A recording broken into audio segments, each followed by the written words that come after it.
Hello! Bienvenue sur Entrepreneur Crossing, un petit îlot de liberté pour les femmes qui veulent comprendre, expérimenter et trouver l'inspiration pour vivre leur meilleure vie d'entrepreneur.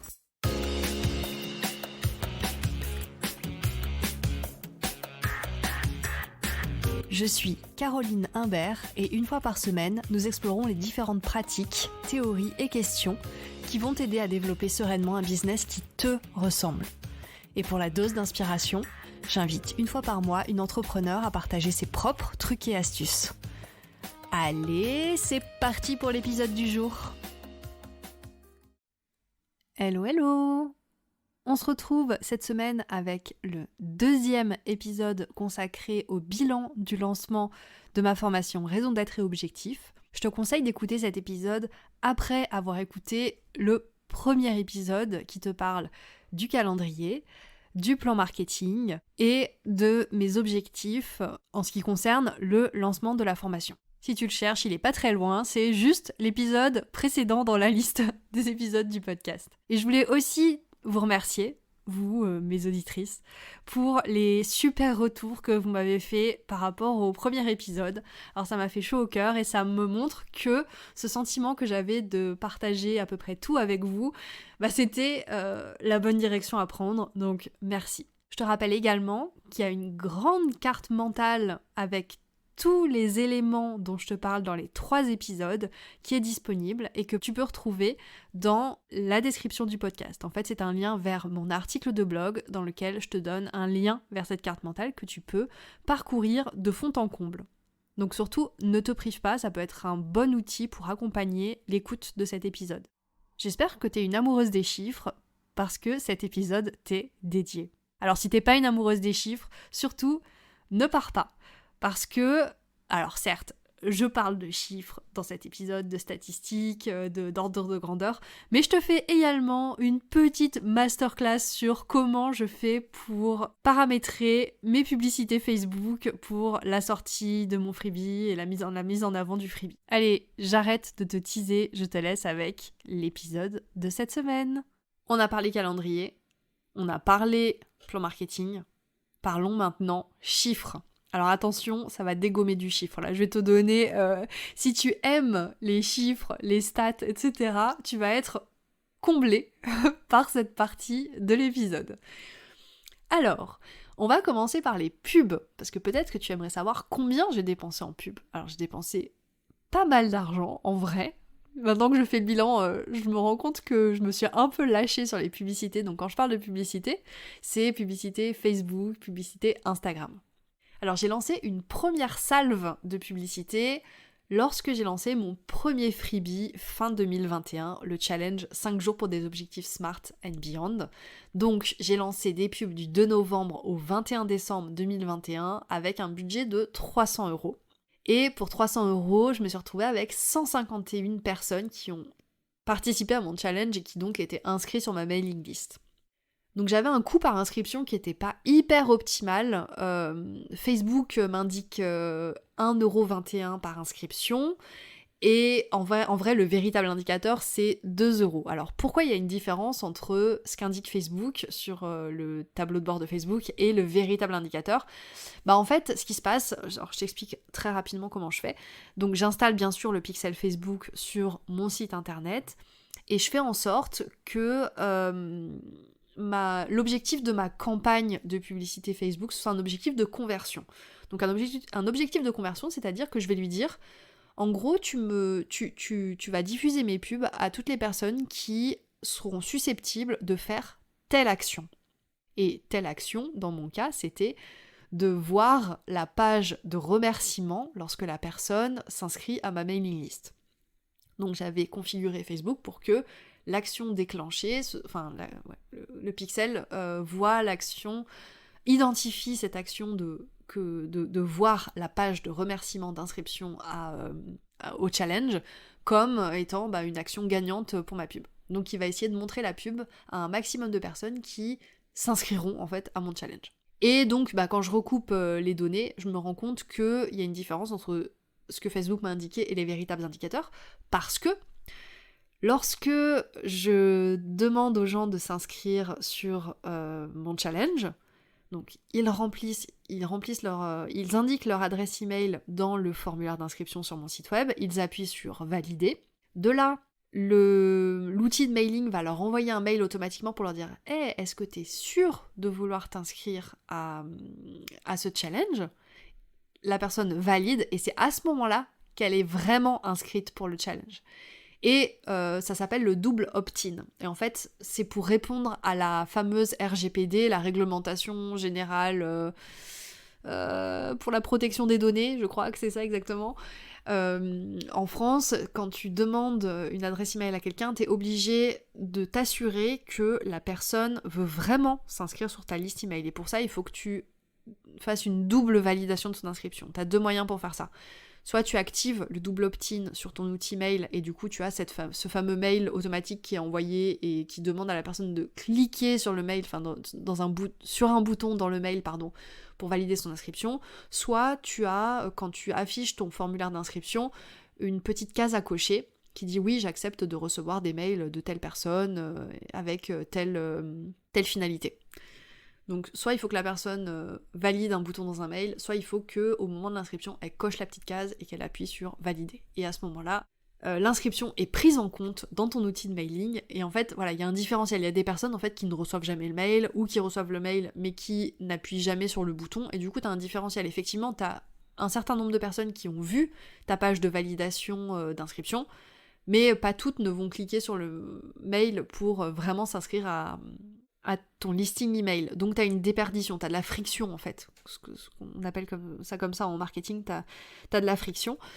Donc c'est pour ça qu'on n'a pas les mêmes données sur Facebook et en réalité. Donc en gros, voilà, pour en revenir à ce que je disais, j'avais un coût par inscription de 2€, ce qui est quand même pas mal, qui est assez haut. D'ailleurs tu verras que j'ai fait beaucoup mieux dans ma deuxième salve. Du coup parlons de cette deuxième salve de pub. Donc la première, j'ai dépensé 300€, la deuxième qui était pendant ma phase de pré-lancement de formation, donc du 26 septembre au 6 novembre, et qui promouvait mon freebie numéro 2, c'est-à-dire ma checklist des objectifs. Là, j'ai dépensé 200€ de pub et j'ai eu 217 inscrits supplémentaires sur ma mailing list. 217 personnes qui ont téléchargé la checklist des objectifs. Et là, le coût par inscription, donc Facebook m'indique 86 centimes, donc c'est quand même vachement mieux que 1,21€. Et en vrai, toujours à cause du double opt-in, le véritable indicateur, c'est 92 centimes par inscription. Donc ce qui est quand même vachement mieux que 2€. J'ai divisé par 2 le coût par inscription. Donc ça, en fait, j'ai réussi ça parce que j'avais le même objectif de campagne, qui était que Facebook montre mes pubs à des personnes susceptibles de s'inscrire à mon freebie et de voir la page de remerciement à l'inscription. Mais par contre, j'avais une audience différente.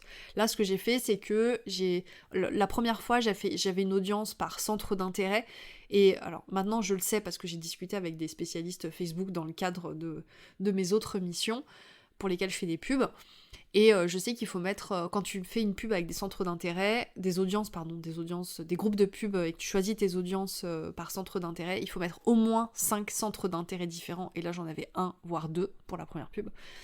Et la deuxième pub pour la checklist de mes objectifs, j'ai choisi une audience différente. Ce que j'ai fait, c'est que j'ai pris l'audience de ma mailing list et en fait, j'ai créé une audience similaire.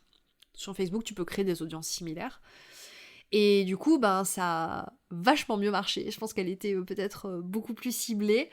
Peut-être que ma pub était mieux. Peut-être que l'objet de la pub aussi était plus facile à faire télécharger. Après, c'est vrai que dans la pub, c'est pas une science exacte, c'est beaucoup de tests-erreurs. Mais en tout cas, j'étais assez satisfaite, puisque du coup, je me retrouvais en tout, avec mes 2 salves de pub, avec 368 inscrits sur ma mailing list, ce qui est pas dégueu. Et comme j'avais des chiffres disant que normalement, tu vois, je me disais que j'avais au moins peut-être 1% de ma liste qui s'inscrirait à ma formation et qui achèterait ma formation. Et 1% de 360, ça fait quand même déjà 3 personnes. Bon, du coup, les chiffres ont menti pour d'autres raisons, puisque de toute façon, on n'est pas sur de la science exacte. Mais en tout cas, cette deuxième salve de pub était pas mal. Après, j'ai refait une troisième salve de pub pendant mon lancement. Et là, j'ai fait une grosse erreur. Là, j'ai dépensé 120 € cette fois. Donc en gros, en fait, en tout, depuis le début de ma formation, que je travaille sur ma formation, donc j'ai dépensé 520 € en pub Facebook. Donc oui, je suis d'accord avec toi qui m'écoute, c'est un budget, c'est un gros budget, surtout quand t'as zéro retour sur investissement, mais c'était quelque chose que je voulais absolument faire pour booster un peu les inscriptions, donc aucun regret là-dessus. Mais c'est vrai que cette troisième salve de pub pendant le lancement, je sais que j'ai fait grosse erreur, parce qu'en fait, ce que j'ai fait, c'est que j'ai mis comme objectif, cette fois-ci c'était plus un objectif de conversion, mais un objectif de trafic, c'est-à-dire que je montrais, enfin en gros ma pub elle promouvait directement ma formation. Et du coup le but c'était de montrer cette pub à un maximum de personnes qui pourraient cliquer sur la pub pour aller visiter ma page de vente. Et pourquoi c'est une grossière erreur ? Parce qu'en fait, dans mes audiences, j'ai inclus des personnes qui n'avaient certainement jamais entendu parler de moi, parce que j'ai fait des audiences similaires. Enfin bref, en gros j'ai montré ma pub à des gens qui n'avaient jamais entendu parler de moi. Et quelle est en gros, quelle est la probabilité que des gens qui n'aient jamais entendu parler de moi arrivent et achètent ma formation ? La probabilité elle est nulle en fait. C'est impossible. Normalement, ce genre de pub, il faudrait que je le montre à des personnes qui ont déjà interagi avec moi, qui ont téléchargé mes freebies et qui sont prêtes à s'inscrire à ma formation.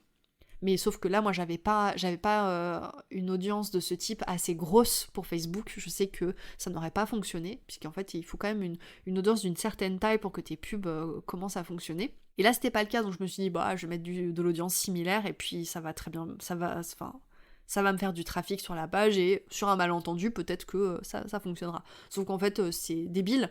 Je me suis rendu compte, j'ai fait un peu de benchmark avec d'autres entrepreneuses, infopreneuses qui vendent des formations, et je me rends bien compte que toute la pub qu'elles font, c'est sur leur freebie, parce que c'est facile à télécharger, ça ne demande aucun engagement. Et c'est le haut du tunnel de conversion.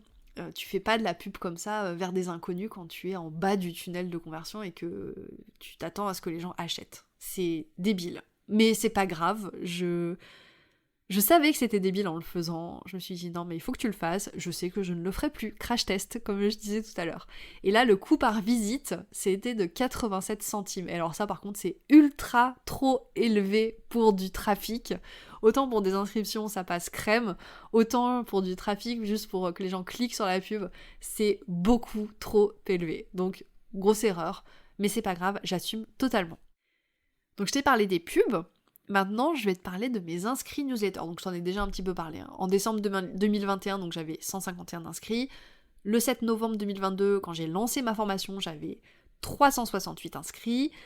Le 1er décembre 2022, donc c'est-à-dire après tout ce process de mailing de lancement, 5 mailings envoyés, etc., j'ai eu des désinscriptions, donc j'avais 338 inscrits. Donc au final, j'ai eu une perte d'inscrits, ce qui est normal, mais en gros j'ai perdu 30 inscrits quoi, en 2 semaines, donc c'est pas non plus la folie. Bon, certes ça fait 10% de ma liste, mais c'est pas une donnée qui est très alarmante, je trouve.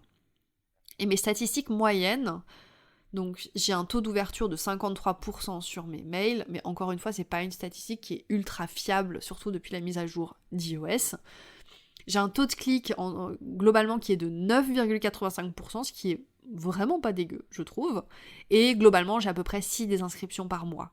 Donc, données de newsletter, pas mal, même si, on en reparlera dans le bilan, de manière globale, je pense que j'ai pas assez travaillé ma communauté newsletter, donc maintenant il va falloir que je me tienne à envoyer une newsletter toutes les 2 semaines, partager du contenu qualitatif avec cette audience. J'ai envie de leur partager des petites expériences que j'ai dans la tête en ce moment et que je vais bientôt mettre en action. Et vraiment, voilà, travailler mon audience pour instaurer de la proximité avec elle, du dialogue aussi, puisque pour l'instant j'ai assez peu de retours à mes différents mailings. et construire une communauté intéressée et intéressante. Petite review sur Google Analytics, puisqu'on parle de chiffres, donc il faut regarder un petit peu les visites du site internet. Donc globalement, pendant toute la période de pré-lancement jusqu'à la fin du lancement, donc du 26 septembre au 21 novembre, mes chiffres généraux, c'est que j'ai eu 980 visiteurs, donc ça fait à peu près 18 par jour. 568 viennent de la pub, donc 58% de ces visiteurs sont venus grâce à mes pubs. 60 viennent de mes newsletters, donc ça fait 6%, ça fait à peu près 10 visites de mon site web à chaque newsletter envoyée. Et 58 viennent de mon Linktree. Donc le Linktree, c'est le lien que je mets dans ma bio Instagram. Donc ça fait à peu près 6% aussi qui viennent de mon compte Instagram. Voilà, je sais pas si je vais vraiment commenter ces chiffres. Ça te donne une idée des statistiques que j'ai. Et au niveau des pages qui ont été visitées, donc bien sûr, la page la plus visitée, ça a été la checklist des objectifs. Donc j'ai 1154 vues de page avec 450 visiteurs uniques et 300 visiteurs qui ont rempli le formulaire d'inscription de ma checklist. Ce qui fait quand même un taux de conversion de 75%. Ça veut dire que 75% des personnes qui sont venues sur ma page de la checklist des objectifs se sont inscrits pour la recevoir. Et du coup, je pense qu'on peut dire que cette page de vente, entre guillemets, est un succès, puisqu'un taux de conversion de 75%, c'est quand même vachement bien. Ensuite, la deuxième page visitée, c'était la page de vente de ma formation. J'ai eu 965 vues, 357 visiteurs uniques, qui du coup ont été amenés là principalement grâce à la pub. Et ensuite, j'ai aussi eu des visites de page de mon challenge 5 jours pour des objectifs SMART and Beyond. Ce qui est drôle parce qu'en fait j'ai fait 0 pub pour ce challenge durant cette période et j'ai quand même eu 147 vues de page avec un taux de conversion de 64%. Donc 64% des gens qui ont visité la page, sans que moi je fasse de la pub pour ça, se sont inscrites à The Challenge. Donc je pense que mes pages de vente de freebie, elles sont assez bien, assez optimum. Elles remplissent leurs objectifs, j'en suis très contente. Voilà, c'est à peu près tout ce que j'ai à dire là sur Google Analytics. Et je voudrais aussi te parler de Thrivecart, puisqu'en fait c'est la plateforme que j'ai choisie pour héberger mes formations et du coup vendre mes formations. Et là par contre, gros flop, parce qu'en fait, donc les gens qui visitent ma page de vente, en bas de la page, ils ont donc les prix de ma formation et ils peuvent cliquer sur j'achète. Et là ils arrivent sur la page Thrivecart pour acheter la formation. Et là j'ai eu 14 visites de ma page d'achat sur la période de lancement de la formation et c'est hyper bas. Ça veut dire que il y a 14 personnes qui ont cliqué sur je veux acheter la formation et qui sont allées sur cette page où normalement tu remplis tes informations de paiement, et tes informations d'adresse, etc. Donc 14 visites, c'est quand même assez peu et ça montre que mon audience n'était pas prête pour ça. Parce que après j'ai fait plusieurs reviews de ma page de vente, j'ai demandé à plusieurs personnes de la regarder et il n'y avait pas de problème majeur dessus. Elle n'est pas moins bien que les pages de vente de mes freebies, je les construis à peu près de la même manière. J'ai mis pas mal d'informations. Donc je pense pas que c'était un problème de page de vente, je pense que c'était vraiment un problème de maturité en termes marketing, en termes de marketing pour moi, des visites de ma page de vente. Donc voilà, on a clairement un problème de conversion entre les visiteurs de la page de vente et l'acte d'achat. Et je pense que le problème vient de moi, j'ai pas assez travaillé ma communauté pour ça. Et ça, on en reparle dans les... pas le bilan moral, mais dans les pistes de réflexion pour le prochain lancement. Enfin, dernière donnée que je peux te donner sur les chiffres de ma formation, ça concerne le questionnaire de post-lancement que j'ai envoyé par mail le 27 novembre 2022, soit 6 jours après la clôture des inscriptions à ma formation. Donc ce mail, il a été envoyé à 339 inscrites par email, et à ce jour, j'ai obtenu 5 réponses. Donc ça veut dire 1,47% de ma liste m'a envoyé une réponse. Donc merci à ces 5 personnes. Si jamais tu écoutes cet épisode de podcast, merci à toi de m'avoir répondu. Parce que même si quantitativement, je peux pas dire que ces retours sont représentatifs de ma liste, mais bon, c'est quand même des retours. J'ai pu glaner quelques informations intéressantes et que je vais pouvoir utiliser pour améliorer mes prochains lancements. Donc globalement, j'ai 2 personnes qui trouvent que c'est très facile, ou plutôt facile de définir et atteindre leurs objectifs. Alors que j'ai 3 autres personnes qui trouvent ça plutôt difficile. Et j'ai une personne qui trouve difficile le fait d'atteindre ses objectifs. Pas de les définir, mais de les atteindre. Et j'ai une autre personne qui a beaucoup de mal à démarcher de manière commerciale, à prendre contact avec ses prospects. Donc parmi ces 5 personnes, j'ai 3 personnes qui aimeraient travailler sur la thématique des objectifs, et j'en ai 2 qui ne le souhaitent pas. Et là, en fait, j'ai hésité à mettre une question dans mon questionnaire justement pour les personnes qui ne souhaitaient pas travailler sur leurs objectifs, pour leur demander en fait, en définitive, pourquoi elles me suivent.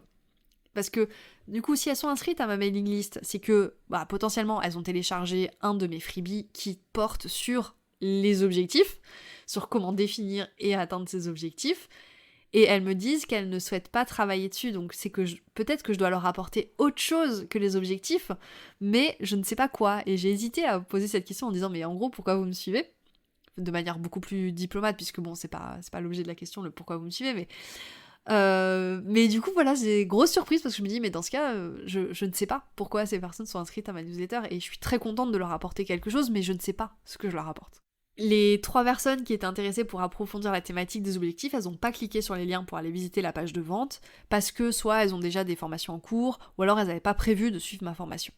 Et ce qui me conforte dans l'idée que, il faut faire plusieurs lancements quand même, parce que des fois, j'ai juste pas le bon timing. Bon, après, il faut que je travaille mon audience, clairement, aussi. Et puis après, dans ce questionnaire, j'ai aussi eu des encouragements à persister, parce que la personne trouvait qu'une méthode pour atteindre ses objectifs, c'est super intéressant, et elle me remerciait aussi pour mon contenu qu'elle trouvait très intéressant. Donc, globalement, ce que je disais, c'est que quantitativement, je peux pas dire que ces retours soient représentatifs, mais je me dis que même seulement quelques retours, qui sont plutôt positifs, en fait c'est un booster qui est juste incroyable. Il y a des personnes qui sont intéressées par la thématique, il y a des personnes qui me suivent, qui trouvent que ce que je dis c'est intéressant, et du coup ça me motive à continuer à travailler là-dessus, à peut-être proposer d'autres formations ou d'autres formules ou d'autres services, à retravailler mon positionnement, et je suis sûre que je vais réussir à travailler avec des personnes qui sont formidables et avec qui l'alchimie va prendre et que je vais réussir à aider. Et ça c'est vraiment vraiment vraiment mon objectif avec ce business d'accompagnement. Et voilà l'oiseau de malheur qui t'informe que l'épisode du jour est terminé. J'espère que tous ces chiffres et ce process sur les pubs Facebook ont pu t'aider. Si tu veux discuter de tout ça, écoute, viens me contacter sur Instagram. Tu peux aussi m'envoyer un email. Tu peux aussi, si tu le souhaites, me laisser un petit commentaire sur Apple Podcast ou autre avec 5 étoiles de préférence, bien entendu, ça fait toujours plaisir. Mais en tout cas, surtout, si t'as besoin d'en discuter, si t'as des questions, vraiment, viens m'en parler. Moi, ça me fait toujours plaisir d'échanger avec d'autres entrepreneuses. Et puis, je te dis à la semaine prochaine pour le 3e épisode, le tant attendu bilan moral, bilan émotionnel et les réflexions pour le prochain lancement. Je te dis à la semaine prochaine et je te souhaite une très bonne semaine en attendant. À bientôt. Et oui, c'est déjà la fin de l'épisode. Mais je profite de ces quelques secondes pour t'envoyer toute ma gratitude et te dire que si tu souhaites soutenir ce podcast, tu peux, en plus de l'écouter chaque semaine, prendre 2 minutes pour me mettre 5 étoiles sur ta plateforme d'écoute et me dire en commentaire ce que ce podcast t'apporte. Je lis chaque commentaire posté et c'est pour moi un concentré de joie et de motivation, donc par avance, merci pour ta contribution. Si tu es à la recherche des ressources citées dans l'épisode, tu peux les retrouver dans la description. J'ajoute un dernier mot pour te dire que si tu veux me contacter à propos du podcast ou pour me suggérer un sujet à traiter, tu peux m'envoyer un message sur Instagram ou par mail. Là encore, tu trouveras toutes les informations en description. À la semaine prochaine!